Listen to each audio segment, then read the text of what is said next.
Hello, everyone. We are the Hometown Horrors podcast, and this is going to be a different kind of episode. Usually, I like to keep the tone kind of light, but I have Olivia on the show, and over the last few weeks, her grandmother has been in the hospital. She's 82 years old, and even just a week before, she was perfectly healthy for an 82-year-old. But because of a minor infection was admitted to the hospital. And normally this isn't the type of content that I would like to put out just because it can feel a bit too personal. But the stories attached to this, I think, help develop the conversation we've been having throughout the show of what is life, what is the afterlife, how do the two mingle with each other. So the topics that we cover in this episode, they may just be the effect of being in the hospital for this specific circumstance, but there's just enough eeriness to it to, I think, merit an episode or a story. Yeah. I think this episode's important because it does kind of give one person's view into that great unknown. My grandma is usually super with it. I mean, she remembers minute details. Even within the last week of us visiting, she's asked Danny about his mom and just like life things. And it's just hard. To add a little bit to what Danny said, she had a brain hemorrhage. And ever since then, she's had swelling on her brain. So again, the stories that we'll be talking about have a very eerie sense of it can't just be a coincidence. But there is that gray area of, to put it into metaphor, the motherboard, no matter how well it's working, if you spill water on it, it might be a little on the fritz. Yeah, that's actually one of the examples that the doctor gave. It's kind of like the electric panel in a house being splashed with water. You're going to experience short circuits all throughout the house. It's just finding them and when to know that's not just old age. It's been a very trying process, and to say that she has been restless is an understatement. These are just the experiences over 3 days that I spent with my grandmother in the hospital because she is fully confused. She needed somebody there at night to watch her to make sure that she didn't get out of bed and she didn't pull her IVs out and things. So my family and I took turns, and these stories are from the nights when I was there.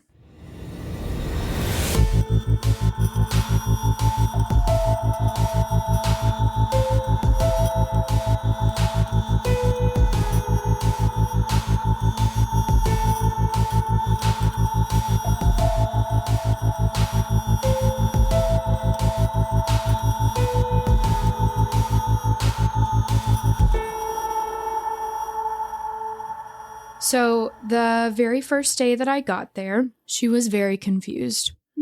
As you get older, like we said, there's a few minor slip-ups like Daniel instead of Danny, or, just like little things, nothing crazy. And I could tell when we got there that it was different. When I walked in, she couldn't quite find me in the room, and she was just like staring aloofly.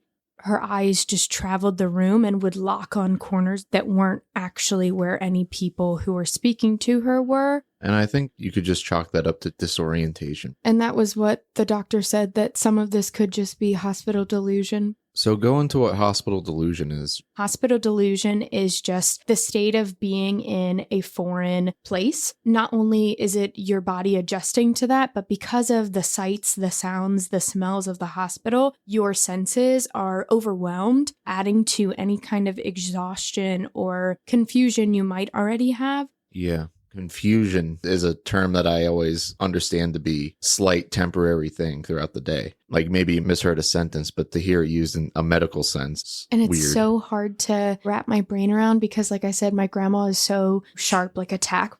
Now that's just gone. And forever after this, there will always be some sort of supervision necessary or some disability that she'll live with. So when I first got there, she was very excited. Oh, Olivia, I'm so glad you're here, but you shouldn't have driven all this way.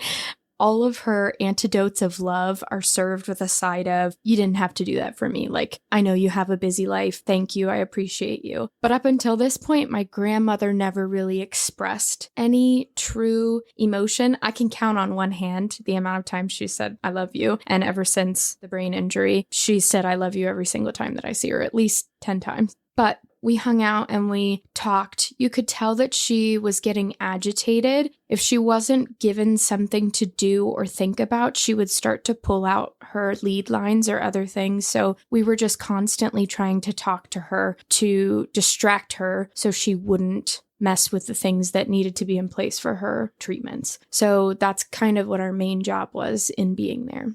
And so the rest of the afternoon pretty much went. We fed her food because she wasn't able. She was in bed that whole time. She, in addition to having this, had a UTI, and that could potentially be important in the story later. So I want to give that caveat now that would add to why she felt like she needed to go to the bathroom a lot. But she kept thinking she needed to get out of bed to do that, and it was not safe to do that.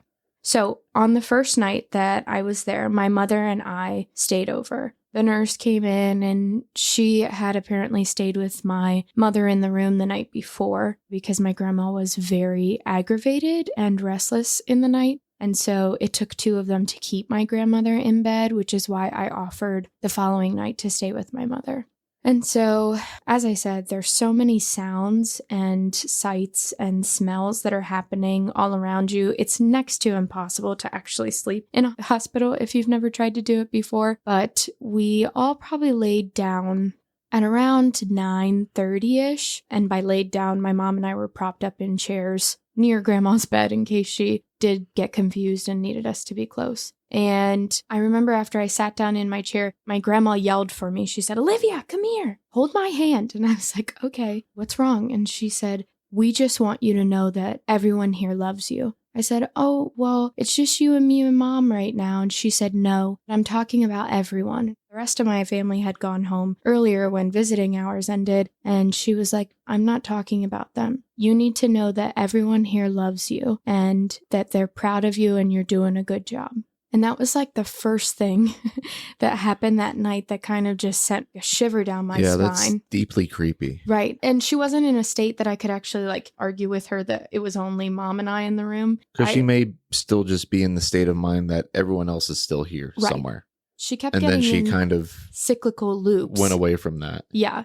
It was like she would get stuck on a thought and then... And that is typically how severe disorientation works. I've been in that state a couple times too, whether it was just I was very sick or feverish or you're in like shock. You have a thought and like an Etch-a-Sketch, it's removed from your mind a couple seconds later. And then it's like your mind just jumps back at the last thing it remembers. And then you get caught in those loops. Right. That happens a lot to my grandma currently. And so I didn't want to argue with her and I just let it go. But even when I sat back down in my chair, I was like, "Oh, okay, everyone. All right." And my grandfather, her husband, passed away 8 years ago. And when she said everyone, it was like one of the first thoughts that came to my mind is that Pappy was talking to her. And it is interesting that even in the last episode, we recounted that story when Barbara was on. We did. We did just talk about my grandfather's passing. This isn't really something that I allude to a lot, but there's usually some narrative framework in an episode that'll be carried on to the next one. That's usually unplanned. So after I had gotten my hand away from my grandma and I went back to sit down in my chair, she looked at my mom and she said, "Angela, life hasn't been kind to you. My mom is divorced and now remarried. She hasn't always had it easy." And so we were very confused because during the day, this woman could not string sentences together and now is like prophetic and like telling us these mementos that we're supposed to like keep forever, you know?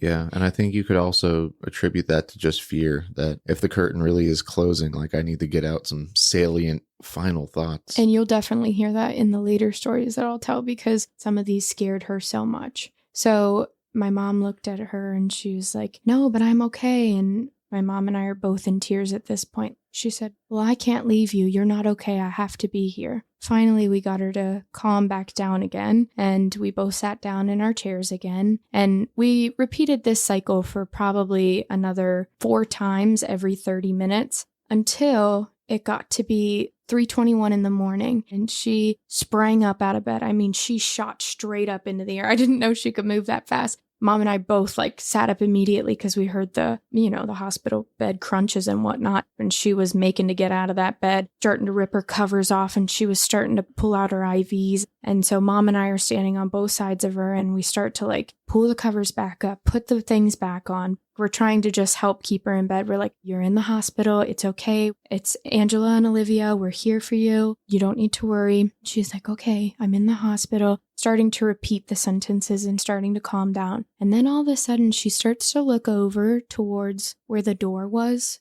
And Mom and I are still standing on both sides of her, but it's like she's not with us anymore. She's looking at something. There's no one in the room but us. She looks over at my mom and she goes, "Angela, you're not going to believe this, but your daddy's here." And as soon as she said that, my mom and I both started to cry. And my mom looks at her and she goes, "Yeah, does he look good?" And she said, "Oh, he looks so handsome." And my mom said, "Will you tell him that I love him?" And she said, "Oh, he already knows. Do you think it'll be okay if he stays a while?" And my mom said, "Yeah, that's okay. Is he talking to you?" She said, "Yeah, he asked me when I'm coming home." Now we're like uncontrollably sobbing. Mom said, "Well, what'd you tell him?" And she said, "Well, I didn't answer him yet. It's like he's asking me like if I'm out at a store." "Am I at a store?" Mom said, "No, you're not at a store. You're in the hospital." She said, "Huh, that's probably why he's asking." My mother was like, "Whatever you need to tell him, you can tell him. If you want to tell him you're coming home, you can tell him. If you want to tell him that you want to sit here with us a little while longer, that's okay too." And my grandmother said, "I'm just going to ask him to sit here a little bit, and I'll make a decision some other time." My mom and I just sat there sobbing as my grandmother continued to look in the corner of the room. And call it my hospital delusions or whatever you will, but every time I was going to wipe my cheek, it looked like there was somebody standing in the corner of the room. And maybe it was just my want to see him or the fact that she was saying he was there, but it was like he was there. She kept saying, "This sounds like it's in one of those movies. You never think it's going to happen to you. I don't like what it means though." And my mom and I kept saying, "It's okay. You don't need to worry about that. We're here." So it took us from 3:21 until 4:30 to wrestle ourselves back into bed. And as soon as my mom checked what time it was, she started crying even more. My grandfather used to work at Letterkenny, and he used to have to get up at 4:30 in the morning so he could be into work by 5. My grandfather was always early to anything. If you were on time, you were late in his eyes. He would show up to things 30 minutes A man early. after my own heart. I know. When my mom saw that it was 4:30 on the clock, she said, "Oh, you know why he's here? It's time for him to go to work." And it was just a sweet thought. And then my mom started to reminisce on how he would leave the little kitchen light on, and that's how she knew he would be off to work. It was just such an eerie thing. She said it like he was standing right next to us. And I remember around that time in the morning, I'd gotten a text message from you. This was the first day you'd been gone, so I hadn't really heard much from you just because I knew how heavy of an experience this would be. It was you recounting some of the things that had just happened, but you were very vehement that I have some stories to tell you. And that is just like the anthill on this mountain of stories. So in that same night or the next night, it's hard to remember now because I got less than 4 hours of sleep in a 36-hour time period. There was a nurse that came in at one of the shift changes. My mom, my sister, and I all went into the hallway because at the nurse changes, they usually change the bed sheets. So we wanted to give them some privacy during that moment. We went out into the hallway. The nurse introduced herself to us, and we were saying, it takes a special person to be a nurse. You really have to care about people to actually get into this job and stay in it. And so she started to talk about her reasons why. Her parents had both passed away, and she wished that someone would have been there to help them the way that she now helps people. Also, her mother had a son who was a premature baby, so a younger brother that grew, I don't remember what age she said, but I'm pretty sure she said 13 and passed away. But she helped care for him, and it was one of the things that helped propel her into wanting to help other people. So later that same shift, my grandmother was laying in bed. She looked at me and said, "Why is that little boy here?" And at first we thought that she was talking about my sister because in her confused state, she did accidentally call Taylor not a lady. So she had her mask on too. For sure. Taylor had her hood and her mask on at some point. So of course it was a little confusing for her. And we were like, "No, that's just Taylor." And she said, "No, over there." And she pointed. I said, "What does he look like?" She said, "He can't be older than 15. He's like a teenager." "Okay, well, what's he doing?" And she said, "He's one of the nurse's sons." And I was like, "Okay. What is he doing in your room, though? Is he doing anything?" And she said, "Well, he's folding a cloth." And I said, "Like a blanket for your bed?" "No, it's like a burial cloth."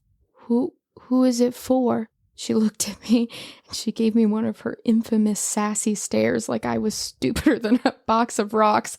She said, well, I think it's for me, Olivia. And I said, well, you don't have to let him be here. If you do not want him in here, tell him to leave. She said, he won't leave.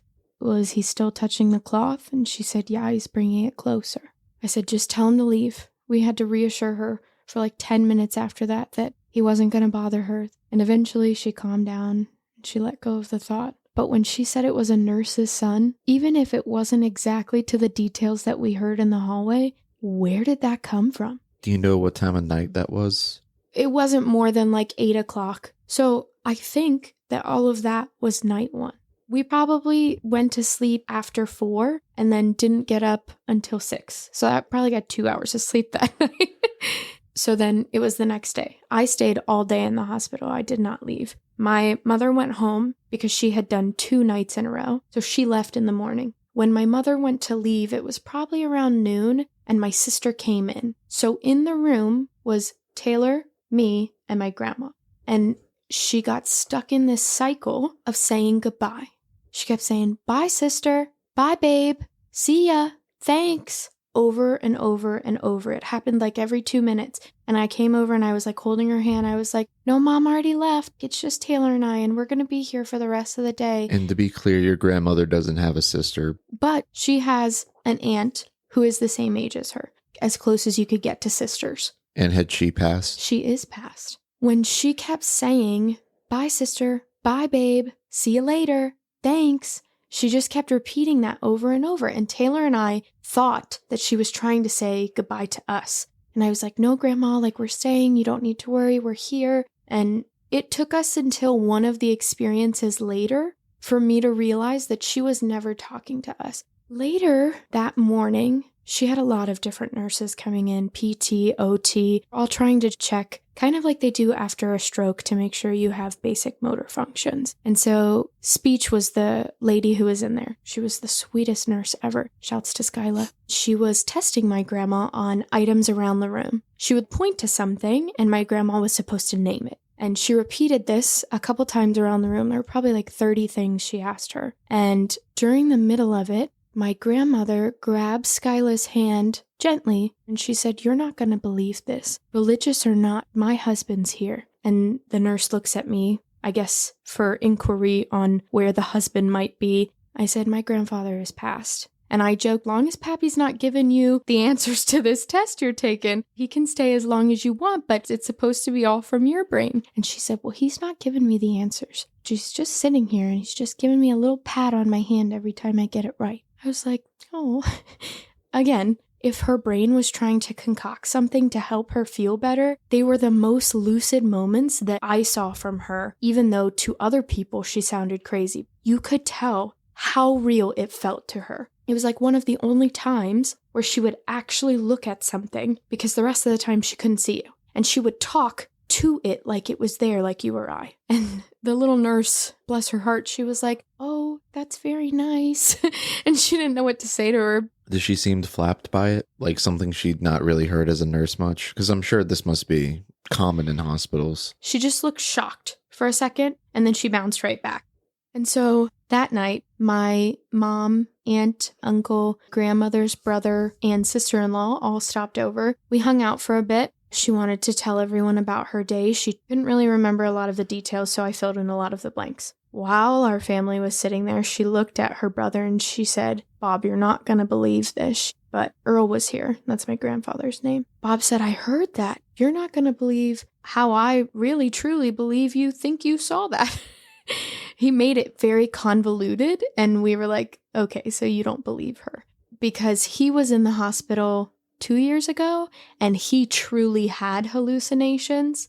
He kept envisioning apes climbing through the window to bust him out of the hospital, things of that nature. Yeah. Very robust and very unlikely. Vivid and imaginative. Yes, to very say the least. unlikely. Not quite what my grandmother was explaining, but he shared his stories to try to reassure her that Pappy wasn't there and that he believed that she was having a hallucination. And so everybody went home. My mom stayed the longest. She hung out with us, and my grandma was looking sleepy.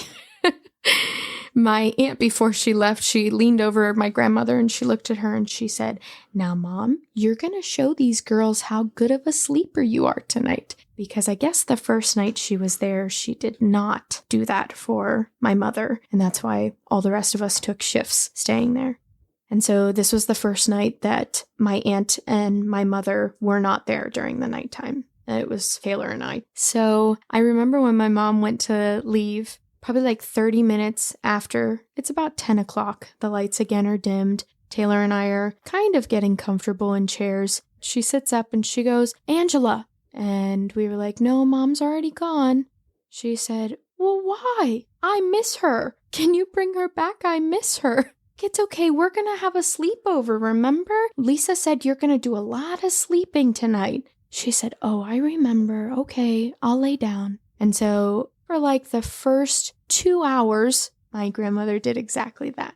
From 10 until 12, maybe 12:30, she was restless and rolling back and forth on the bed, which would wake us up, but she wasn't trying to get out of the bed. And around 12:30, she started to stir. Now, I talked earlier about her having a UTI because she kept thinking that she needed to get out of bed. And I said, "They have things that we can do. We can get you into the walker, or they can bring you a bedpan, but you have to stay in this bed." She did not like that answer very much. And so my sister and I were doing literally anything possible to keep my grandmother in bed. At some point, I was physically on top of this old, strong broad, trying to keep her from ripping out her IVs and everything attached. And so my sister and I were trying to get creative. And there's a TV in the room. We haven't turned it on yet. The remote's sitting next to my grandmother, and I said, "Do you want to watch some TV?" Because after about an hour of us wrestling with her, we were very much done. You needed a distraction. We needed literally anything. I was holding my grandmother gently but firmly in that bed. Taylor and I were on both sides, flanking her, holding her in bed. And she was fighting and cursing. We were just looking for anything to get her to stop. And so I looked at her, I said, "Do you want to watch some TV?" She said, "Well, I do like TV." I said, "Oh, good." Because we are so exhausted at this point. I would have taken anything for her to just lay in that bed. So Taylor took the remote and turned the TV on. We were trying to go through the channels, but they aren't the same as her home channels. So we were kind of shit out of luck finding her regular programming. She was like, "Go to channel 5, go to channel 8. I was like, "Do you know what network that is? Do you know who's on it? What kind of show?" She was like, "I just want to watch the news." She's very grumpy. We're flipping through the channels quickly, trying to find anything. Eventually we found football. Which is familiar enough. Yes, she loves to watch football every Sunday. I can only imagine how upsetting it would be to be in that state of confusion and disorientation, and then you put on the news. I tried literally everything under the sun to keep her in the bed. It's like handing an infant a tablet or a phone. It's just please. Yes, please just mindlessly zone out. And the football game was not one that she wanted to watch, apparently. She made a noise at us, like, and she just kind of like snorted at us. I was like, "Okay, well, we don't have to watch this, but I really don't know what channel you want." And she said, "Well, it's fine. I have my own channels anyway." And I was like, "Well, yeah, the ones back at home." She said, "No, I've been seeing a TV all day." And I was like, "What are you talking about?"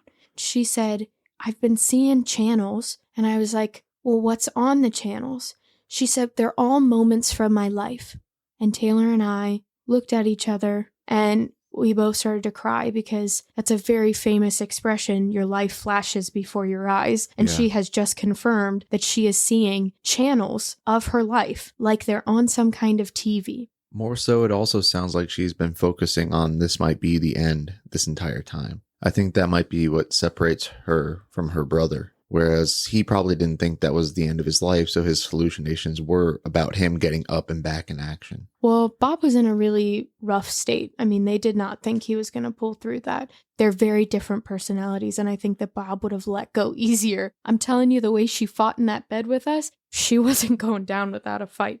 And she didn't like the football game. So I looked at Taylor and I was like, okay, well, I'm sorry, Grandma. I said, we can't figure out what channels are here because they're a different county. Do you want to just turn it off? And she said, yes, turn the TV off. After we had the TV off, she was still wrestling to get out of bed. She kept saying, I have to pee. I need to get out of bed. It's a free country. And I said, okay, but we're going to stay in bed. We'll let the nurses help us. She said, that's fine, Olivia, but turn that damn TV off. I said, Grandma, the TV is off. She repeated that at least 40 more times with more flair and more gusto than the last. Olivia, if you don't turn that damn TV off. I said, Grandmother, I have pulled the plug out from the back of it. I said, I've done everything I physically know how to do to turn that TV off. She said, well, I'm tired of watching the movie that's on it. And I said, what movie's on it? And she said, you know what movie's on it. I said, no, I don't. In the room, the TV is off. So if you're seeing a TV, you're the only one that sees it. What's on the channel? She said, well, it's this movie. What movie? What do you see? She said, I see lights.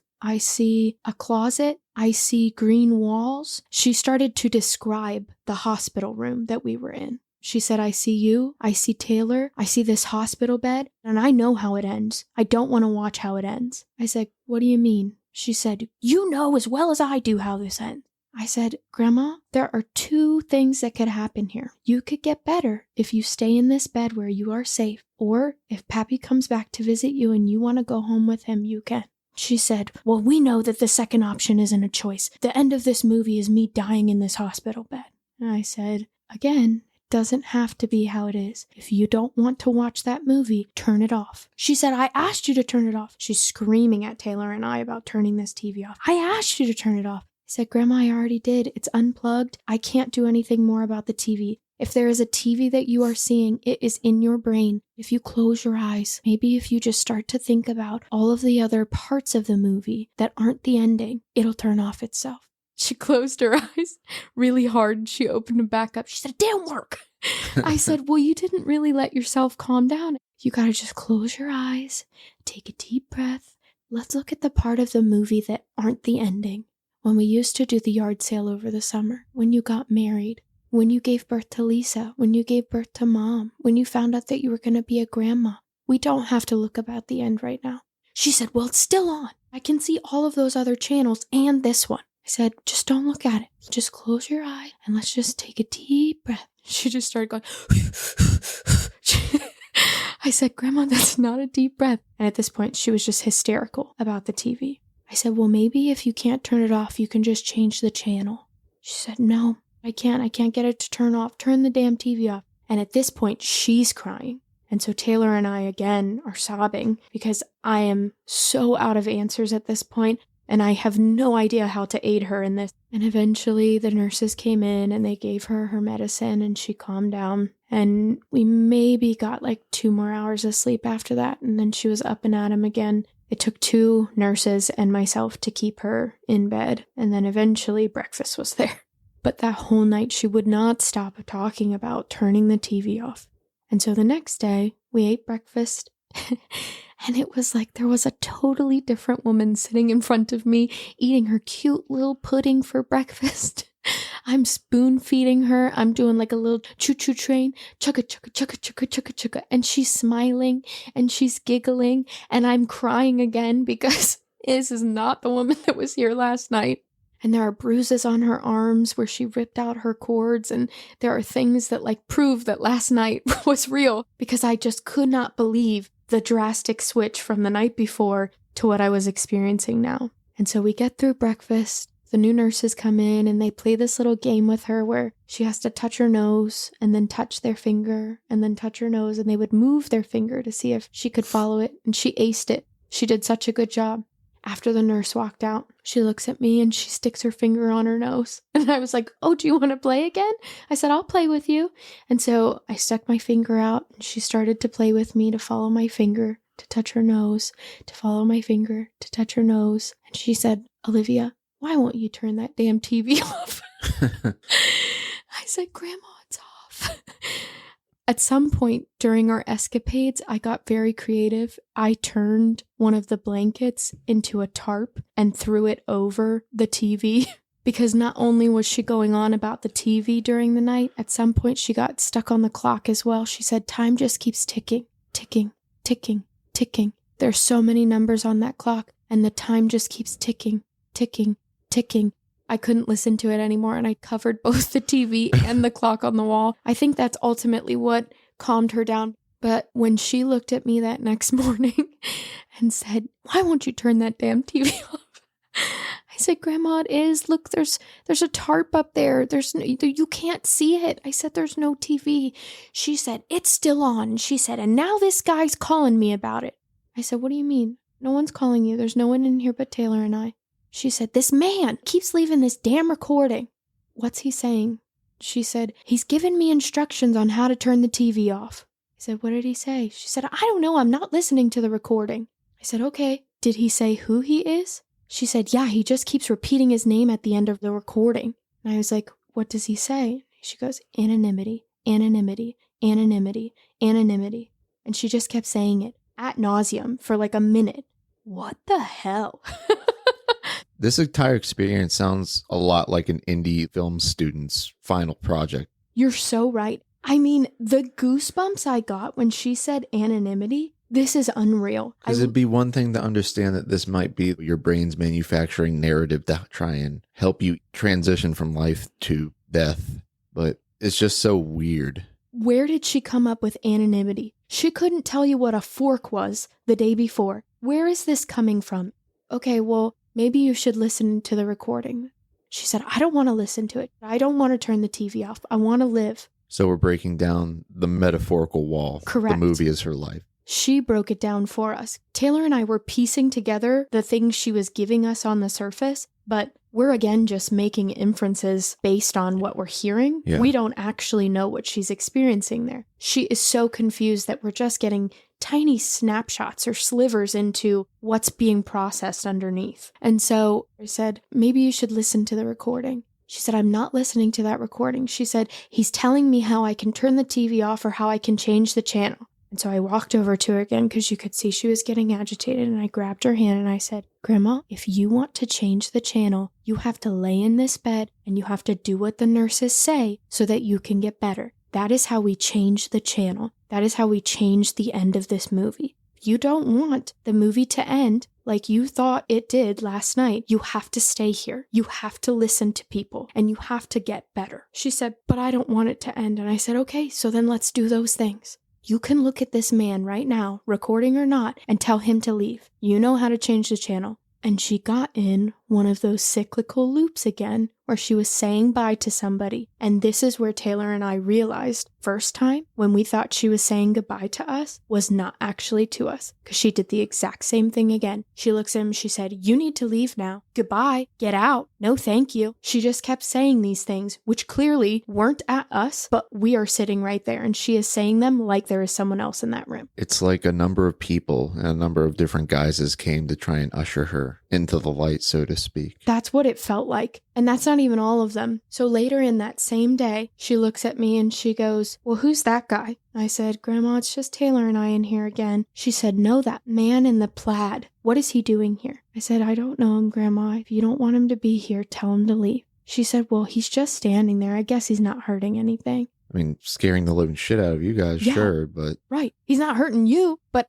I'm petrified. These things were uncanny that she was saying. We were trying everything in our power to reassure her, Yeah. You are here, you are safe, you are loved. The rest of those things aren't real, over and over again. In our very first episode together, I talked about the show Surviving Death on Netflix. They have one specifically about near-death experiences, and hearing those episodes years ago and now hearing my grandmother's experiences, very similar. Yeah, it's just, there are a number of things you could accredit these experiences to. The disoriented state of the brain.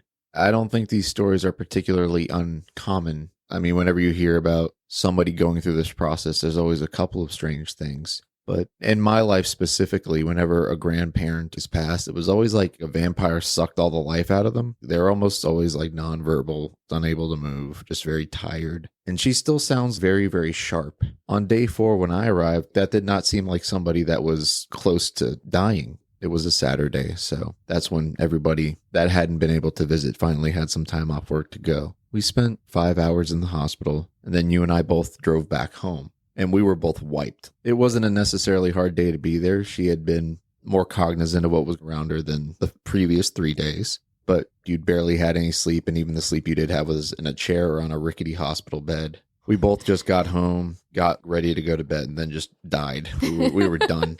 We dropped hard.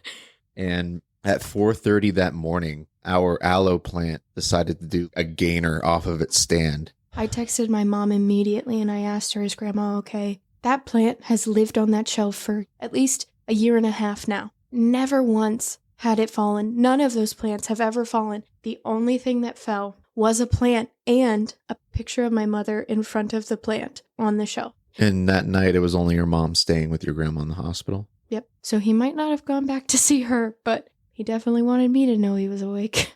Believe what you want to, and I am not trying to offend anyone. I am just simply telling you what I experienced through her. There's no doubt in my mind that there are things there that we don't understand. There's a very hallucinogenic chemical called DMT, and the body actually manufactures DMT too. When it's released is at the end of life. So it's theorized that the going into the light, or when people have a near-death experience and they have that feeling of I died and went to heaven, they might just be tripping out really, really hard because their brain is releasing this chemical. But at the same time, what evolutionary function does that serve? It could be the transition of a conscious being into death. Pumping out something that makes you euphoric and kind of lost in fantasy is kind of a nice way to go if you think about it. Absolutely. Lost in loved ones and memories and like beautiful things. What an incredible gift.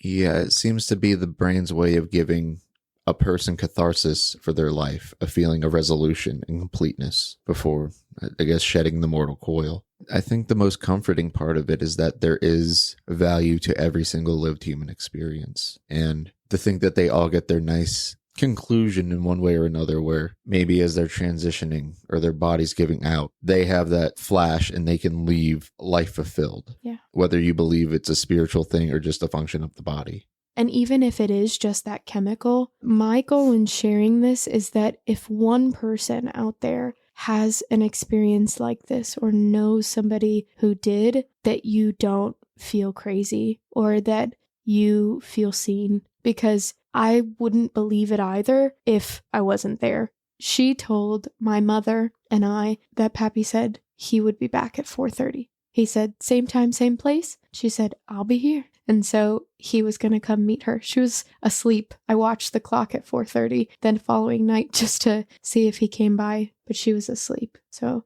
if he did come visit, it was only in her dreams. With this injury, it's definitely at least brought down a wall that she used to hide her emotions and feelings behind. I remember having a conversation with her when I was younger about how I say, I love you. She said, well, you say it too much. You sully the name when you say it.